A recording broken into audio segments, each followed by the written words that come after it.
Hi friends, it's Gwen. Welcome back to my channel. Today I'm here to share with you some of the books that I have read that are just completely unforgettable. There is a movie coming out at the end of the month, I think like April 21st, 22nd.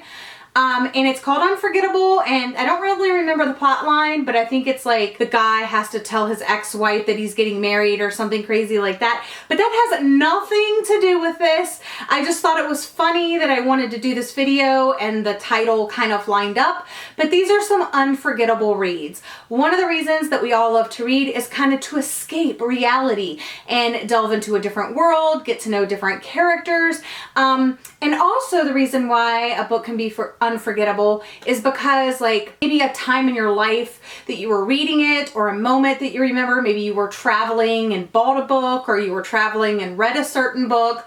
Maybe you just love the characters and it's your favorite all-time book. Maybe the plot was really compelling. Maybe just something sticks out in your head that you're like, I cannot forget this book. So I picked 10.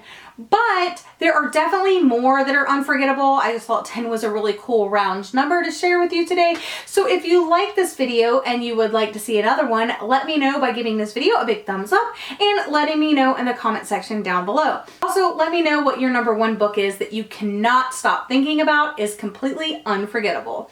So the first one, I just figured I'd better start with this one because a lot of you are going to be expecting it, and that is The Giver by Lois Lowry. Again, favorite book of all time. Blown away when I read this. The writing was so simplistic and just everything was just stated perfectly. Like what the story was, it was beautiful and it was like well organized and thought out and just totally different than anything else I had ever read. But I just loved the writing and the characters and the world and the idea. I think that's what it was. It was the idea of this book and how she thought of it. So definitely love this. Favorite book of all time. Definitely unforgettable. Next one is Hopeless by Colleen Hoover. This is unforgettable to me because it's my first Colleen Hoover book that I read and I really loved it, and I read it during the summer and I just remember reading it, talking to people about it, and I had picked it up at the library and then Sylvia sent me her copy, so definitely unforgettable. Of course, I have to mention Eleanor and Park by Rainbow Rowell. This is the first Rainbow Rowell book that I read, and this is kind of what really got me reading YA. I really loved the stories. I loved Eleanor as a character. I really liked the story. I really liked the setting.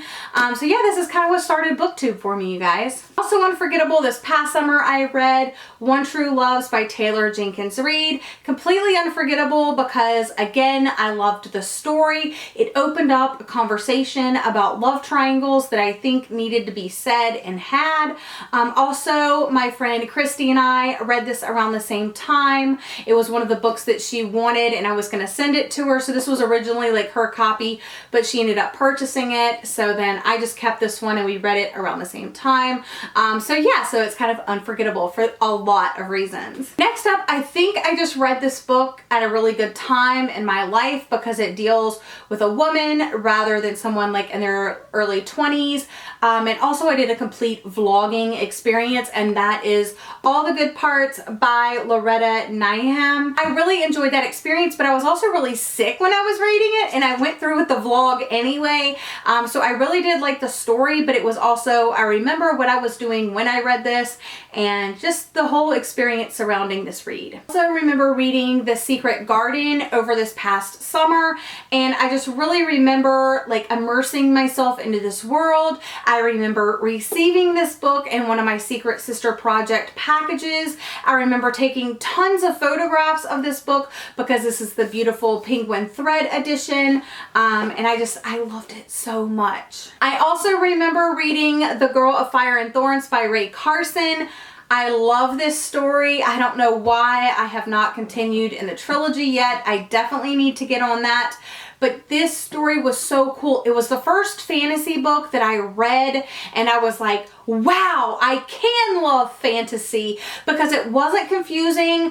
I didn't get like disoriented or confused or lost. The characters made sense. The world made sense. The plot was clever. There was a fat female protagonist. I just loved it. There were twists and turns right when you were getting comfortable. You kind of flipped. I also made the scone scones that are featured here in the back. The honey coconut scones featured here in the back, and like I said, I did a video of it.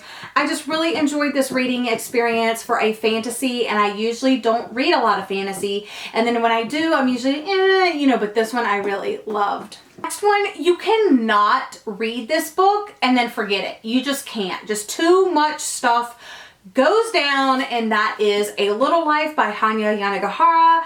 This book, the characters are such real people. I'm expecting to like go to New York and meet Jude. Like, he's such a real person. This book has a lot of trigger warnings, but for that reason, you really feel like they're believable people living in New York. They're really friends. It spans multiple decades, and it took me almost an entire month to read. I loved this story. I loved the writing, the characters, the setting, the pacing, just everything about this story was like 5 out of 5. Definitely you need to read it in your lifetime.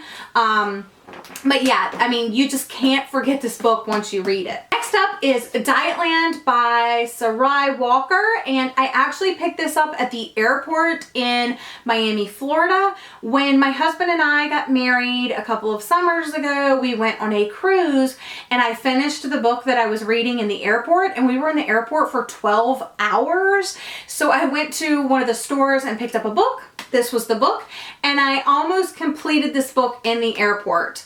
Of course, I was doing other things like spending time with my newlywed husband. But yeah, so I read this book and loved it. It was just a really good book, and I don't talk about it on my channel nearly enough, but it's a good story. I liked the characters, especially Plum, but it's also, I remember buying it and then reading it at the airport, and I was a newlywed and we were like just coming back from our honeymoon, so that's really the reason why this book is unforgettable. The last book on today's list is The Hobbit, and I have to say that it's not necessarily the story, but it's this edition, and reading this edition of The Hobbit. I previously borrowed it from my father-in-law and tried to read it. That was not happening. I had seen both movies, or is it 2 movies or is it 3 movies? I think it's just 2. I did watch both movies, and then during one round, I think it was like Ribsat round 7 or 6 or 5 or something like that, I read this book and I read it in one day. And for me to read this like heavy duty fantasy book with multiple characters and multiple, like this big long journey and all of that is pretty freaking amazing. Another reason, and the only reason I was probably able to do it, is I have this beautiful illustrated edition. It has these little illustrations throughout that just kind of bring that little something extra to the book that made it so magical. But those are 10 unforgettable reads. Don't forget to tell me what your most unforgettable read is down in the comment section down below. Give this video a big thumbs up if you liked it, and all of my social media links are down in the description box of this video. If you are ever interested in what I am reading or what I'm tweeting about or taking pictures of books or anything like that, it can all be found down in the description box as always. I hope you're having a lovely day, and I'll see you again in my next video. Bye!